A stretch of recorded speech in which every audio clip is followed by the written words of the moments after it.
Good morning. Happy Monday. I am at work today. It is not a typical work day for me, but we are here and I have such a good word for you. I pray that it encourages you. I was reading in Deuteronomy today, and it was the beginning part of it is a really good recap of what God has taken the Israelites through.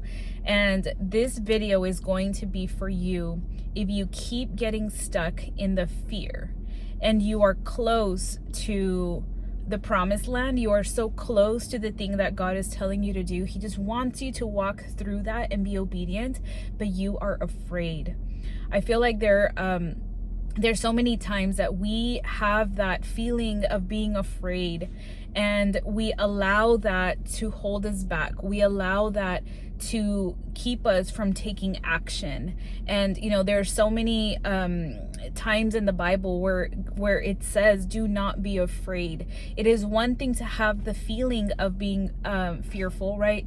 Oh, I have the emotion of fear. But if we become fearful, if we actually allow that to take over, then we are not going to move. Emotions are fine.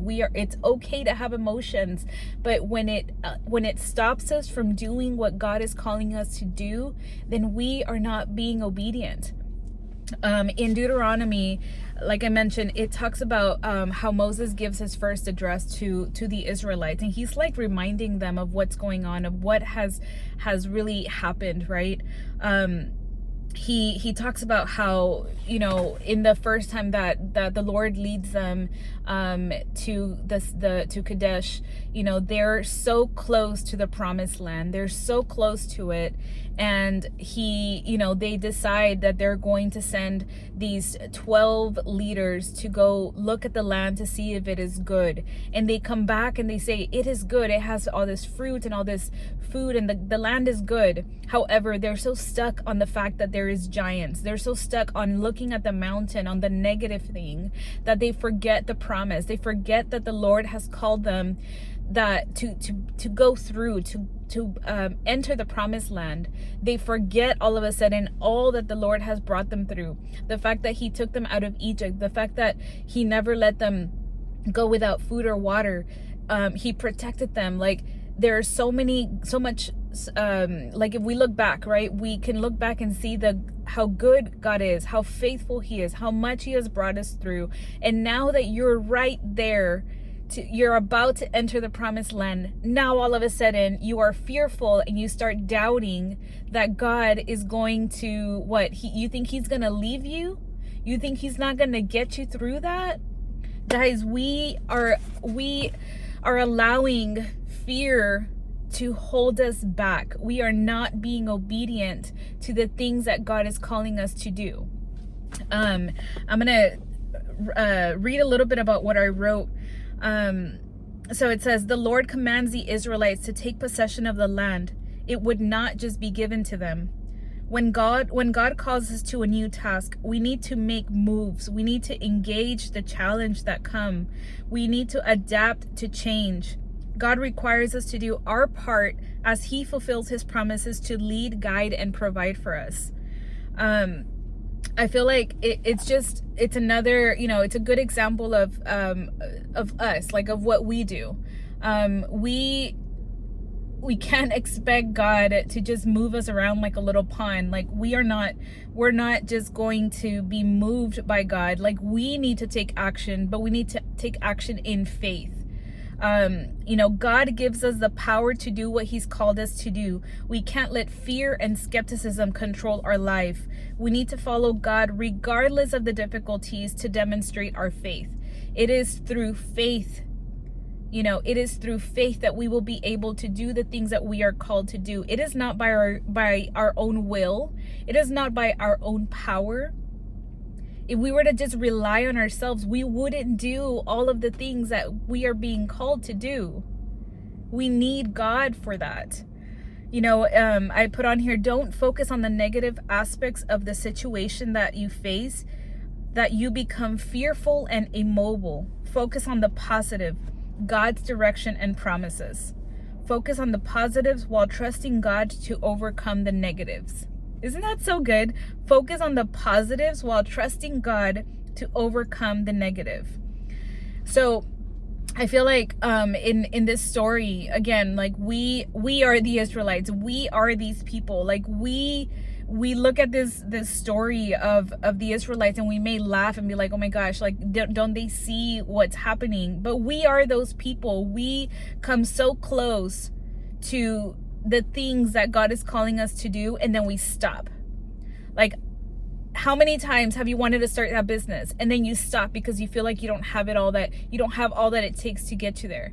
How many times have you wanted to start a YouTube video or start a YouTube channel talking about, I don't know, whatever it is, like whether it's your faith, whether it's your business, whether it's just like vlogging your life, I don't know, whatever it is that you feel in your heart that you want to make a YouTube channel about, and you stop because you are fearful of what other people are going to think about you.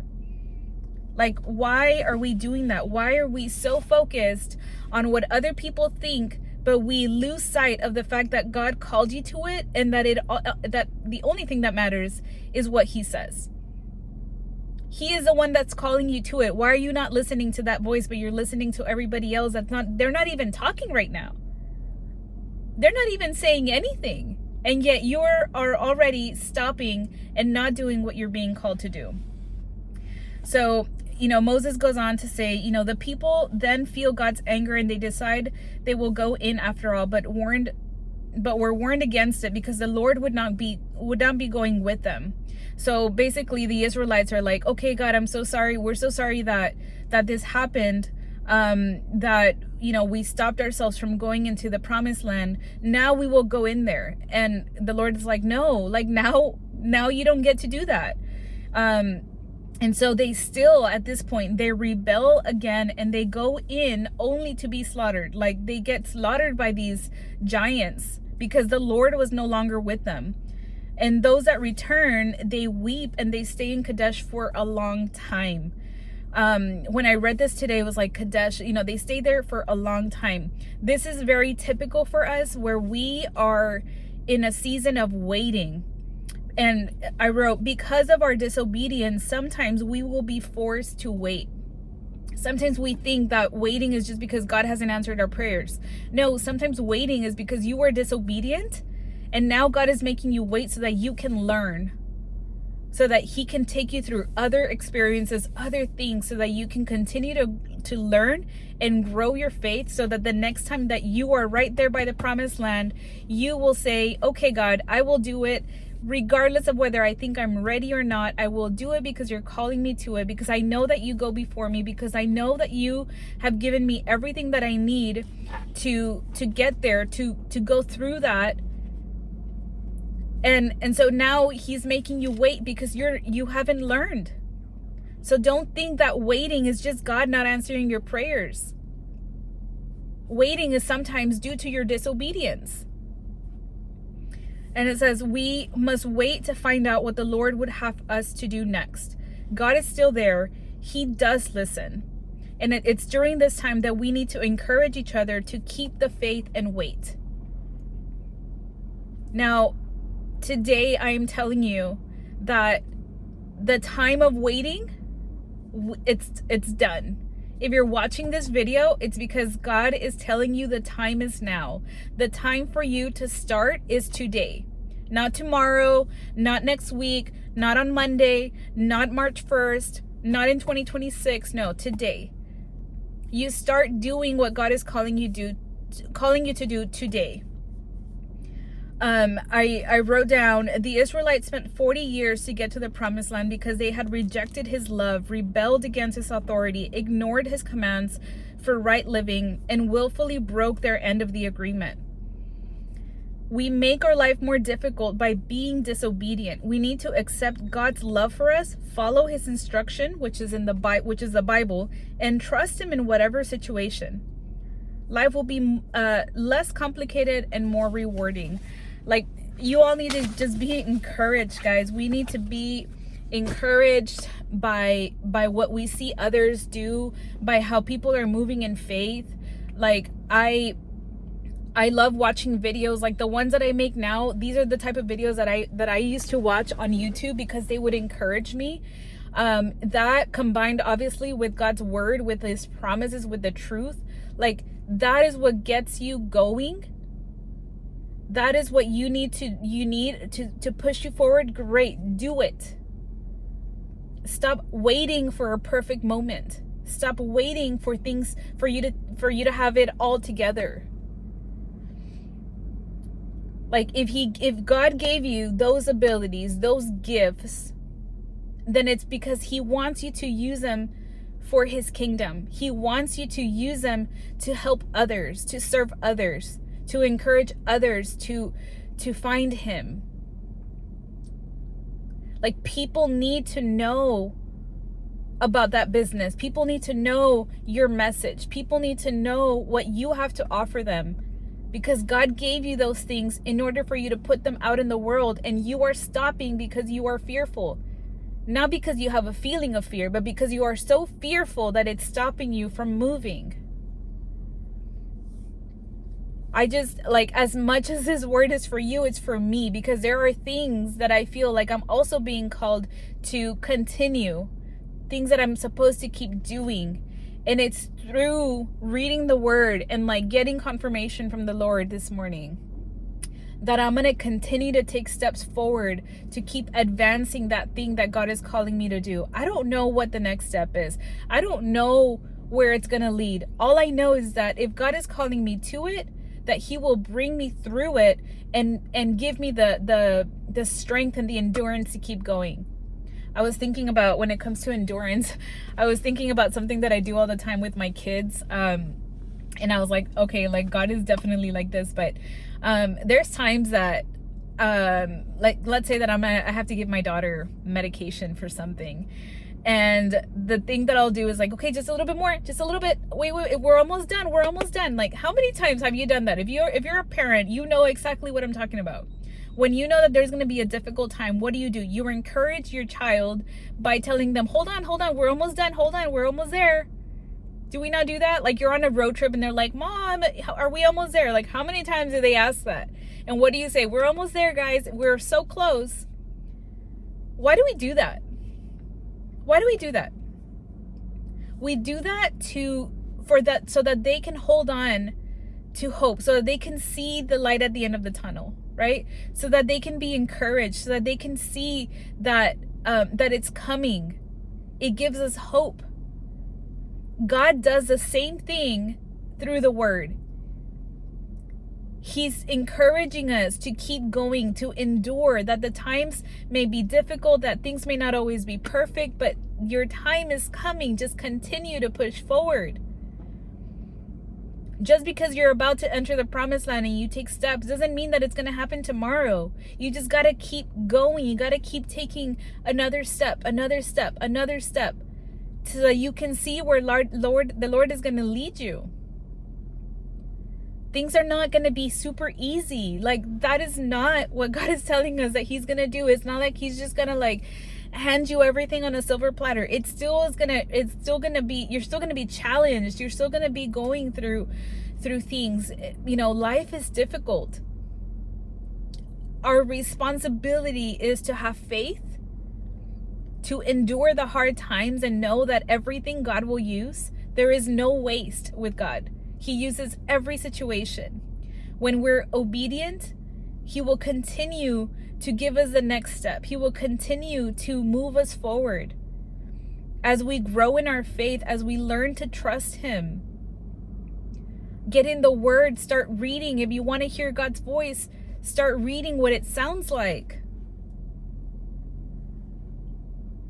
You guys know. You all already know what you're being called to do.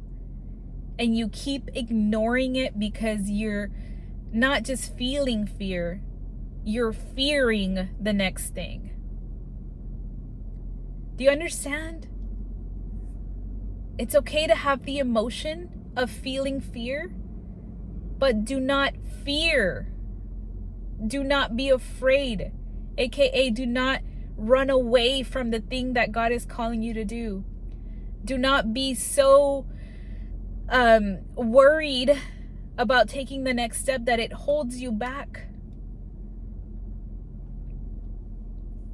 Imagine how the world would be if we were just courageous and confident in what the Lord is calling us to do, because you decided to let go of just all of these emotions that hold you back and instead just had faith to move forward. I don't know what your life looks like. I don't know what situation you're in. All I know is that you are being called to do something, and the time is now. God says the time is now. I don't know about you, but right now I feel like in just society, there is so much stuff going on. There is so much. And I see, and maybe it's just my algorithm, but I don't believe that it's a coincidence, but I see so many people coming to Christ, and I see so many people on fire for the Lord, and there is a reason for that. And he needs his people to move. He needs his people that have been in the word, the people that have been, consistent in wanting to build this relationship with him, the people that he is calling, the people that he has called and set apart. He wants us to move. The time is now for us to be doing the things that he's calling us to do. There's a reason for all of this. We don't understand it. It's not for us to understand. It's for God, for us to be in God's will. Because he has bigger, better plans for us. People need to know your message. People need to hear that. People need to know about the business, about how you're going to help them. People need to know all of that stuff. Let's just be obedient. Let us listen to that still small voice, that nudge that you've been feeling. Start listening to it. Stop being afraid. The time is now. We'll see you guys at tomorrow's video. Bye.